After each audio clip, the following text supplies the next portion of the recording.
नमस्कार दोस्तों, आप सभी का स्वागत है हमारे आदिसागर यूट्यूब चैनल में। श्री शिवाय नमस्तु भयम। दोस्तों, आप सभी लोग जानते हैं कि 4 अक्टूबर 2024 शुक्रवार नवरात्रि के दूसरे दिन पड़ रही है। इसीलिए दोस्तों, इस दिन का महत्व बहुत ही ज्यादा बड़ा होता है और इस दिन आप लोगों को 11 चावल के दाने वाला उपाय जरूर करना चाहिए, जो कि पंडित जी ने अपनी अभी की ही कथा में यहाँ पर बताया हुआ है।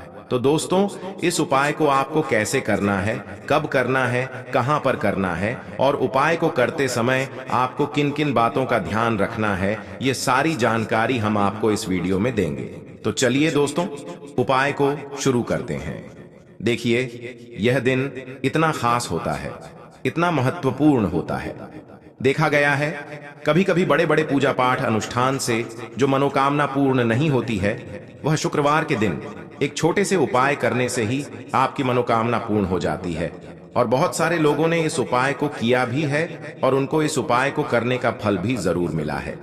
अगर आप लोग भी इस उपाय को शुक्रवार नवरात्रि दूसरे दिन करना चाहते हैं, तो आप इस उपाय को पहले अच्छे से समझ लेना, सुन लेना, उसके बाद करना। आपको इस उपाय का फल जरूर मिलेगा। इसीलिए आप लोग इस वाले उपाय को एक बार जरूर कर लेना, ताकि आप लोगों के हाथ से यह मौका ना जा सके और आपको इस उपाय को करने का फल मिल सके। दोस्तों, यह उपाय पंडित जी ने अपनी अभी की ही शिव महापुराण की कथा में बताया है, जिस उपाय को आज हम आपको बहुत अच्छे से समझाने वाले हैं। इस वीडियो को देखने के बाद इस उपाय को समझने के लिए आपको कोई और वीडियो को देखने की जरूरत नहीं पड़ेगी। तो चलिए दोस्तों, उपाय को शुरू करते हैं। देखिए, यह इस नवरात्रि महीने के शुक्रवार के दिन यह इतना खास होता है, इतना महत्वपूर्ण होता है।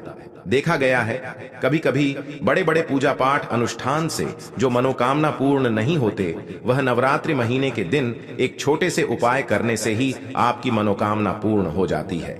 और बहुत सारे लोगों ने इस उपाय को किया भी है और उनको इस उपाय को करने का फल भी जरूर मिला है। अगर आप लोग भी इस उपाय को करना चाहते हैं, तो आप इस उपाय को पहले अच्छे से समझ लेना, सुन लेना, उसके बाद करना। आपको इस उपाय का फल जरूर मिलेगा। और इस उपाय को कर लेने से आपके घर में चाहे किसी भी प्रकार की दुख और समस्या क्यों न चल रही हो, आपको उसका कारण भी नहीं पता है कि भाई यह समस्या किस कारण से चल रही है। उसका कुछ भी कारण हो सकता है, जैसे पितृदोष हो सकता है या किसी भी तरह का मंगल दोष भी हो सकता है। तो इस दिन आप लोगों को 11 चावल के दाने वाला उपाय कर लेना है।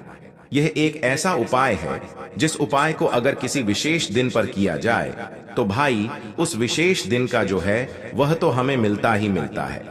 पर हमने उस दिन पर इस 11 चावल के दाने वाला उपाय को किया है, तो हमें उससे भी बड़ा फल मिलता है और फल बहुत जल्दी मिलता है, क्योंकि आप इस उपाय को बहुत ही बड़े और विशेष दिन पर कर रहे हो।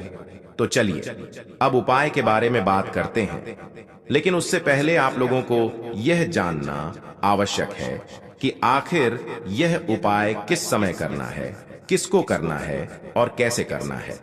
तो चलिए हम आगे आपको वीडियो में एक एक करके बता देते हैं।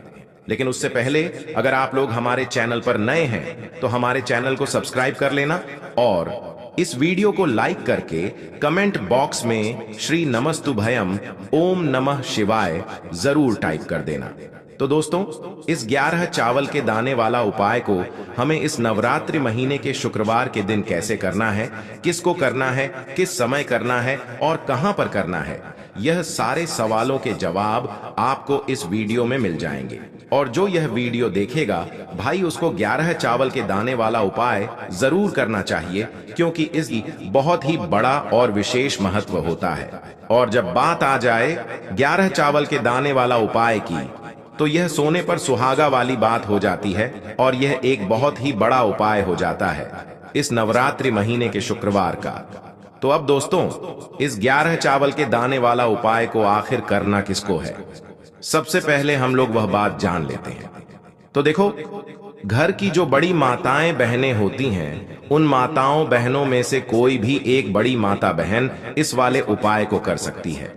और दोस्तों, अगर आप चाहे तो अपने घर में से सभी सदस्यों को भी इस उपाय को करवा सकते हैं। अगर किसी व्यक्ति की खुद की कोई मनोकामना है, खुद की कोई दुख और परेशानी है जो कि वह अपने लिए ही करना चाहता है, इस वाले उपाय को तो वह खुद अपने लिए भी कर सकता है।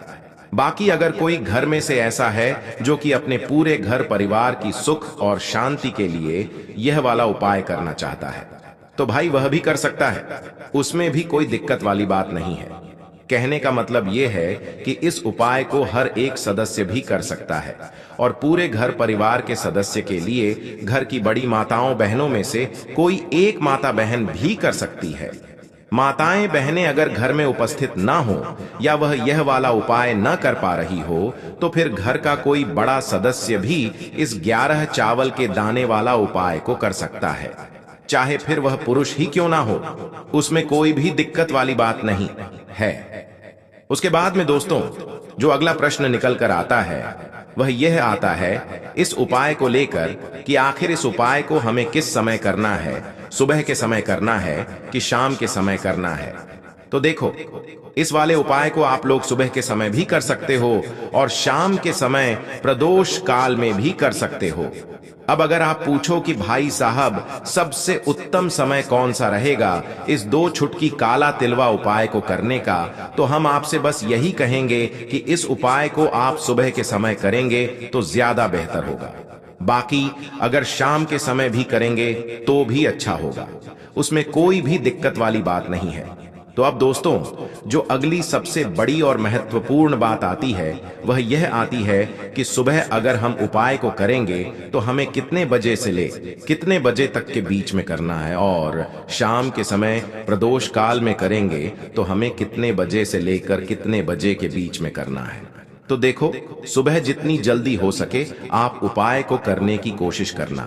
बाकी अगर किसी कारणवश लेट भी हो जाओ, थोड़ी देर भी हो जाए, तो 10 या 11 बजे तक भी आप उपाय कर लेना, पर 12 बजे से ज्यादा देर ही ना हो, ठीक है? इस बात का ध्यान रखना। उसके बाद में दोस्तों अगर शाम के समय प्रदोष काल की बात करें, प्रदोष काल का जो समय होता है वह शाम के 6 बजे से शुरू हो जाता है।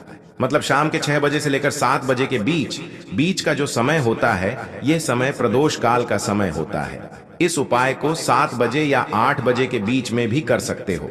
मतलब शाम के 6 बजे से रात 8 बजे के बीच में आप कभी भी इस वाले उपाय को कर सकते हो, उसमें कोई भी दिक्कत वाली बात नहीं है दोस्तों। अब देखिए, पी अगर किसी व्यक्ति से नाराज हो जाएं, किसी घर से नाराज हो जाएं, तो होता क्या है कि घर में धन से जुड़ी समस्याएं आने लगती हैं। पैसे को लेकर उस घर के लोग बहुत परेशान रहते हैं जहां पितृ नाराज हो। इसीलिए हमेशा अपने पितरों को आपको प्रसन्न रखना है, जिससे कि पितरों की आत्मा को शांति मिले और वह हमेशा आपको आशीर्वाद दें। अब यह जो नवरात्रि के दिन होते हैं, इन दिनों में जब आप यह उपाय करेंगे जो हम आपको बताने वाले हैं, गौ माता से जुड़ा हुआ उपाय है। देखिए, गौ माता के अंदर हमारे पितरों का ही वास माना जाता है। गौ माता हो गई, कुत्ते हो गए हैं ना पेड़ों में, बरगद का पेड़ हो गया, पीपल का पेड़ हो गया, इन सभी में हमारे पितरों का वास माना जाता है। पक्षियों में कौवा हो गया, जिसके अंदर हमारे पितरों का वास माना जाता है।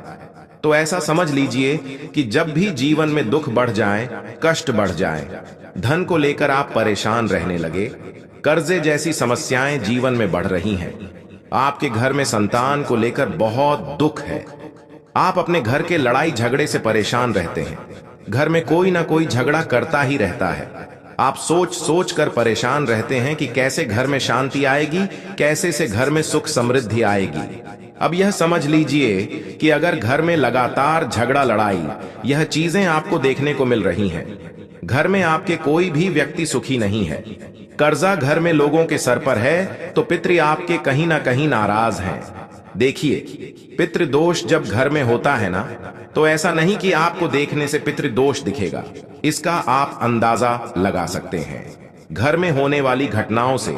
जैसे कि खाना आप खाते हैं या घर का कोई भी सदस्य खाना खाता है, अगर उस खाने में कहीं ना कहीं बाल निकलता है ना, या वह खाना गिर जाता है खाते खाते, तब भी आपके घर में पितृ दोष है, यानी पितृ आपके नाराज है। साथ ही साथ अचानक से घर में दुर्घटनाएं हो रही हैं, पितृ आपके नाराज हैं। अब जो उपाय आपको बताने वाले हैं, इस उपाय को कर लीजिए। पितृ भी प्रसन्न और धन को लेकर तो कभी आपको परेशान होना ही नहीं पड़ेगा। चलिए बात कर लेते हैं पहला वाला उपाय में, जो कि पितरों को प्रसन्न करने के लिए है और घर में स्थिर लक्ष्मी के वास के लिए। मतलब कभी आपके घर में ऐसा नहीं होगा कि आज पैसा आ रहा है और कल पैसा नहीं आ रहा है। ऐसा बहुत सारे घरों में होता है कि पैसा आता है तो रुकता नहीं है, और अगर पैसा रुकता है तो फिजूल खर्ची बहुत होती है, धन की बर्बादी बहुत होती है, जिससे कि घर के सदस्य बहुत ही परेशान रहते हैं। अब ज्यादातर लोग की यह समस्या होती है कि धन की बर्बादी हो रही है और घर में पैसा नहीं रुक रहा है। अगर आपके साथ भी ऐसा है तो बिल्कुल से आपको यह उपाय सुनना चाहिए और इसे नवरात्रि में जरूर करना चाहिए। देखिए आपको यहां पर क्या करना है तो चलिए दोस्तों जान लेते हैं गुरुदेव द्वारा बताए गए सबसे पहले और खास उपाय के बारे में। देखिए दोस्तों, गुरुदेव ने बताया है कि शुक्रवार के दिन किया जाने वाला यह सबसे खास और सर्वश्रेष्ठ उपाय है। देखिए दोस्तों, इस उपाय को करने के लिए आपको मात्र